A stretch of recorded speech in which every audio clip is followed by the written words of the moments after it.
Hello everyone, welcome to the Friday Night Live. Not many questions, but some big topics because a couple of them are asking about Christmas. So that seems like a very good place to start given the time of year. So Christmas is one of those really definitive drinking situations. It's so intrinsically linked to alcohol, it's unbelievable. In Alcohol Explained 2, I talk a bit about a three-stage process when you're dealing with these situations. So it's probably worth running through it. The three stages are, firstly, to think about what really your idyllic situation is. Because when we think about drinking at Christmas, we have a very specific image about it. The second part of the three phases, or the three-pronged attack, is to start to understand how that is false. And then the third stage is to start to see the inherent pleasure in the situation, regardless of alcohol. Okay.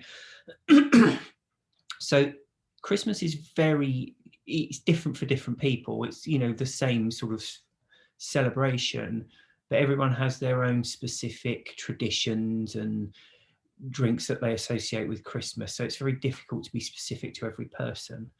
But I can kind of go through how I approach it, and then hopefully you can take it and apply the same kind of logic and approach to your own particular Christmases. So when I think of Christmas, the drinking Christmas, this was the idyllic Christmas I used to dream about when I was drinking, the thing that always sucked me back into wanting to drink at Christmas. It was kind of images of, coming out of the freezing cold, having been for a long walk, and then having a glass of mulled wine or something. And then it's champagne in the morning, or Bucks Fizz in the morning, and glasses of red wine with the Christmas lunch, and then maybe cocktails in the evening or something like that. So it's these really sort of powerful images that we have of how great it is to sit there with a drink. But then, so that's stage one, get that image clear in your mind about what you're actually thinking about and what you think is going to be something you'll miss if you're not drinking at Christmas. Okay, then move on to the second stage and think about the reality, because a lot of these thoughts we have, they are fantasy, they're not real. Okay, they just aren't. And the reality of drinking at Christmas is very different. Again, it's going to be different for each individual, but to give my experience of it, firstly, there's the old classic of, waking, because of course we don't just drink on Christmas, we drink on Christmas Eve as well, don't we? So we're waking up at 3 or 4 in the morning on Christmas Day with the drinker's insomnia. Okay, so that's the start. So when you actually do get round to getting out of bed, you feel tired, you feel a bit anxious, you don't feel particularly good. You kind of get up and drag yourself through the morning almost like an exhausted donkey with the carrot on the stick in front of you, which is your first alcoholic drink. And then admittedly, when you do have that drink, whether it be, Bucks Fizz in the morning or, pre-lunch cocktails or whatever it might be, it is a lovely feeling. It feels absolutely tremendous. You feel relaxed and happy and, confident and energetic. All of the things you would already feel if you'd never drunk alcohol in the first place. Okay, so that supposed benefit of drinking isn't a benefit at all. It's just alcohol having taken something from you and then partially restoring it. And then, of course, one drink wears off, so you have another and another, and it's Christmas, so, you allow yourself a few more than usual. And before you know it, you're probably a bit more tipsy than you intended to be, which isn't a problem because you've got a huge lunch, so you eat your lunch. And that's pretty much the day over, because when you've had a load of booze and a lunch, you just conk out completely. You haven't slept properly the night before because you've been drinking. The only thing keeping you awake is not the fact that you've rested properly, but it's all the leftover stimulants that your brain has dumped into your body to counteract the sedating effects of the alcohol. When you've drunk more alcohol to alleviate or to negate those extra stimulants, you're just exhausted, you just conk out. So you spend most of the afternoon asleep. And then you wake up and, of course, have a few more drinks, but because your belly's full of food, and of course, we absorb alcohol into the bloodstream by drinking it. When you drink it on a full stomach, it just doesn't have the same hit as it did in the first place. So you're kind of exhausted. It makes you feel tired without making you feel particularly good. You're overeating at the same time because alcohol is an appetite stimulant. So you're eating even more than you ought to be. And that's it, really. That's Christmas when you're drinking. So that's the second step. Let's move on now to the third step, which is to look at the inherent pleasure in the situation apart from the alcohol. So most people don't have to work at Christmas. Okay, so that's a bonus. You don't have to go to work. There's presents to open. If you've got kids, or you're kind of you watching them really enjoy themselves, which is pleasurable. Hopefully seeing friends and or relatives that you enjoy seeing. And at the end of the day, there's loads of food to eat, loads of non-alcoholic nice drinks to drink. And then when you're stuffed, you just sit in front of the TV and relax.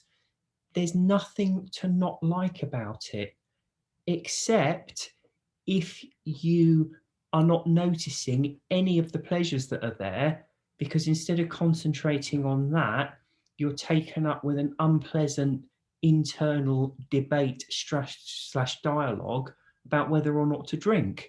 So that's the only way you can not enjoy a day where you get to not work, sit around doing what you want all day, get some presents, eat loads of nice food, and then just sit in front of the telly all afternoon.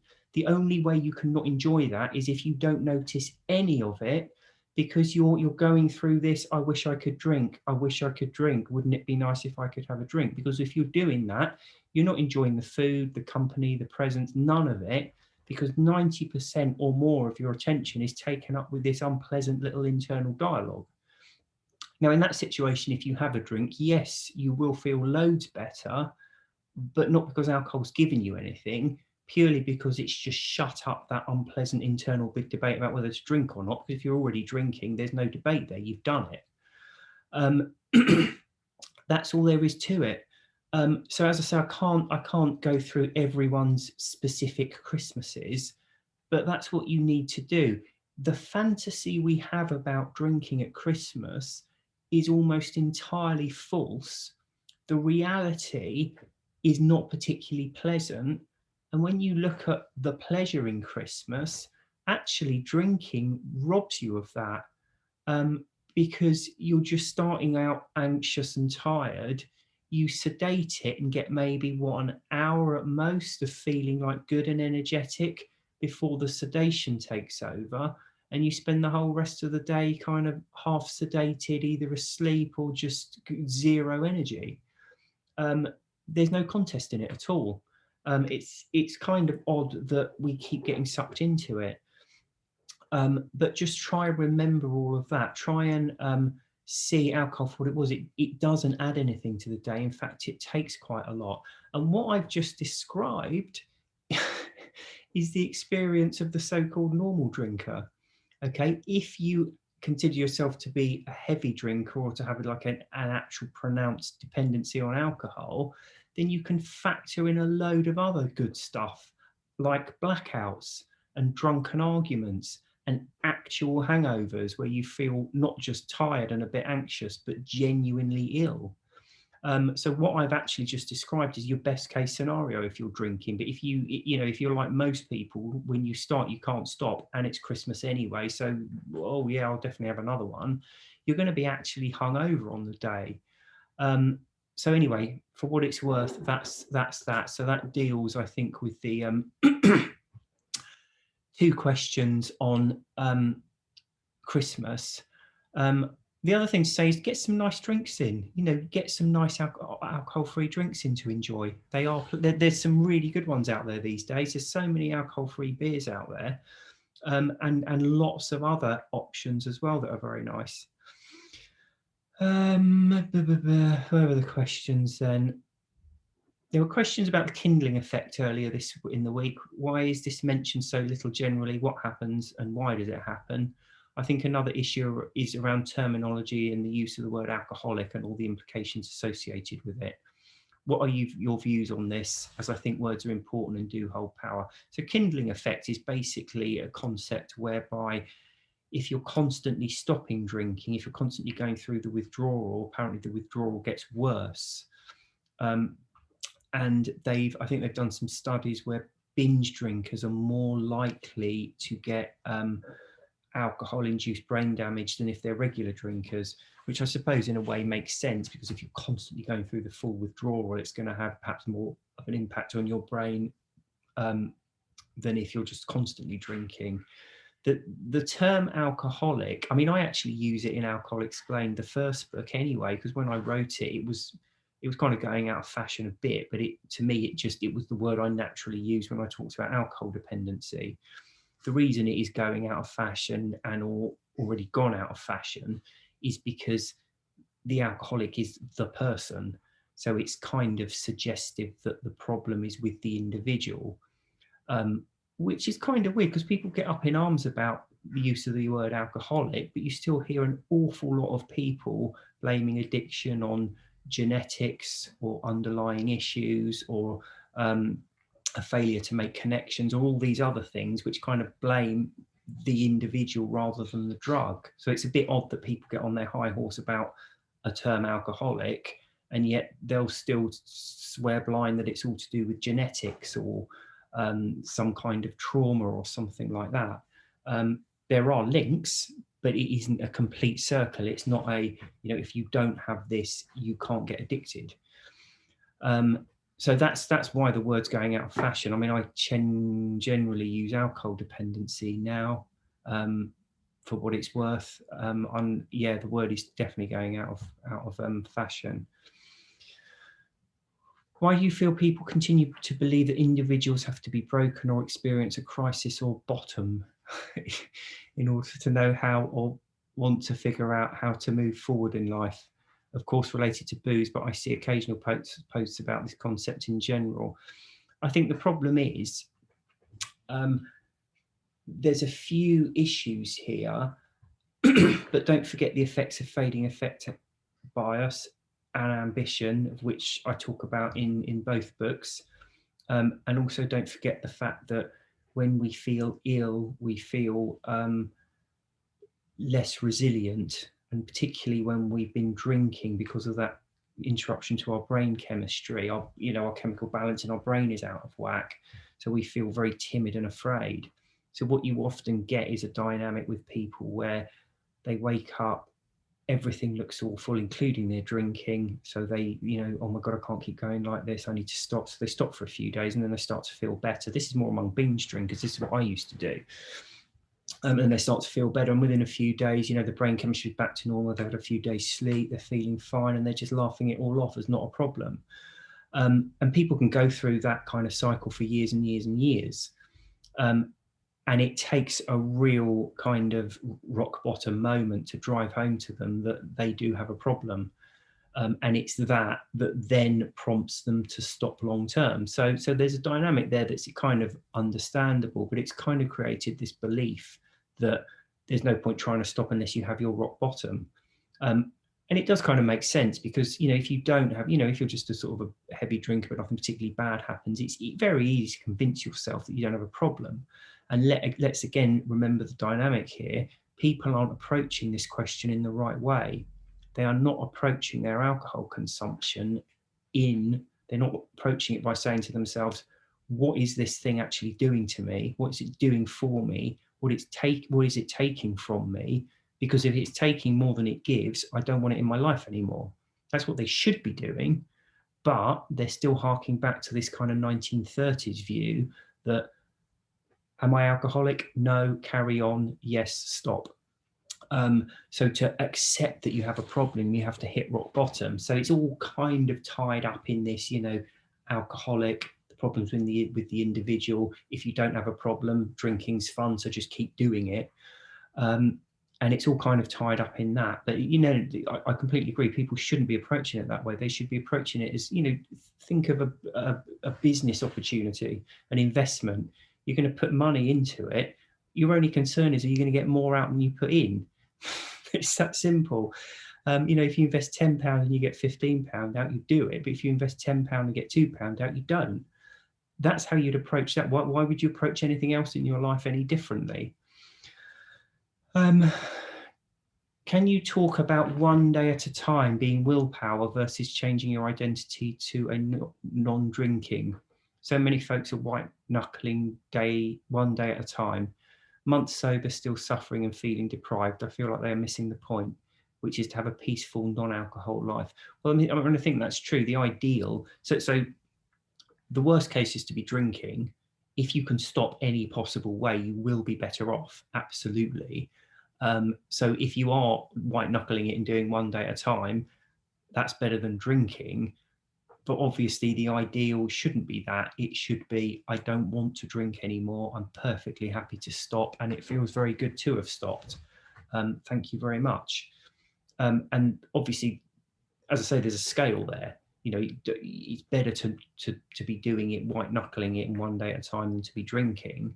But I think everyone should be striving to lead the best life they can, the most enjoyable life they can, and doing something that is that difficult all the time.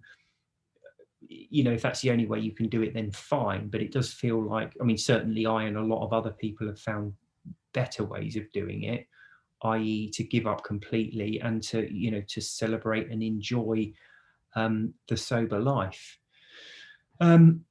I reached my 100 days, well done. But one thing I've noticed, I feel restless or empty a lot of the time, like like I need to fill some void. I rarely have downtime between my job and work, so I don't know if it's boredom.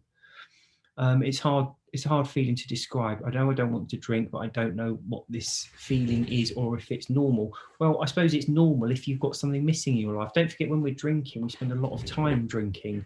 The usual dynamic, if you're a regular drinker, is you get home from work and you have a few drinks. And that's what you do in your spare time. It's also almost like the main pastime. It's how you socialise, it's how you celebrate, it's how you do everything. You take this drug. So when you cut it out, you suddenly have more time on your hand. And I mentioned it before, but alcohol is a stupid drug. It's a sedative. If you take it, your brain slows down, which is why, we can just sit in front of the TV watching any old rubbish while we're drinking. But if you're not drinking, you find it kind of boring. Or heading to the local pub or bar and chucking loads of this sedative down your neck and just talking rubbish to someone for a few hours. Whereas doing it sober, it's just incredibly boring conversation. So when you do stop drinking, there can be a void because suddenly you've got your brain back and you can use it to do things.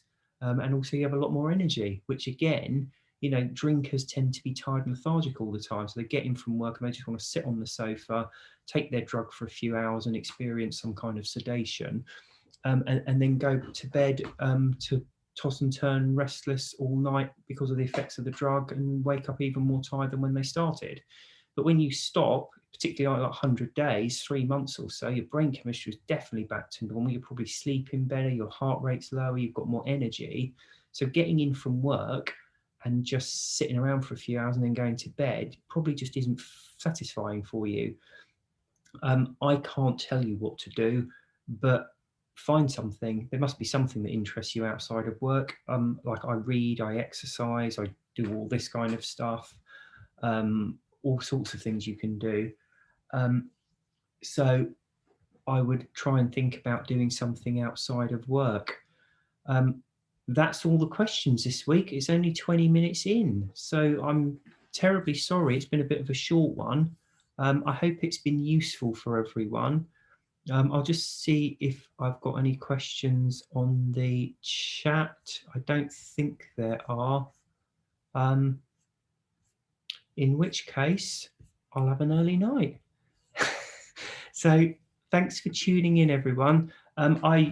I think I'm away. I'm away next week, Friday, so I might do the live a day early. Going to Butlins in Bognor for a long weekend, which will be lovely. All the Christmassy stuff down there. So watch out for the post, but I'll probably do the live a bit early next week, a day or two, maybe, as I say, maybe the Thursday. Have a good weekend, everyone. And enjoy Christmas. It's a great day. There's nothing to not enjoy about it. As I say, the only way you can not enjoy a day like Christmas is if you waste it worrying and wanting something that's going to ruin the day anyway. So just don't do it. Let everyone else do what they're doing. They can satisfy themselves, but you just enjoy your days. Hopefully see you next week. Have a good weekend, everyone. Bye.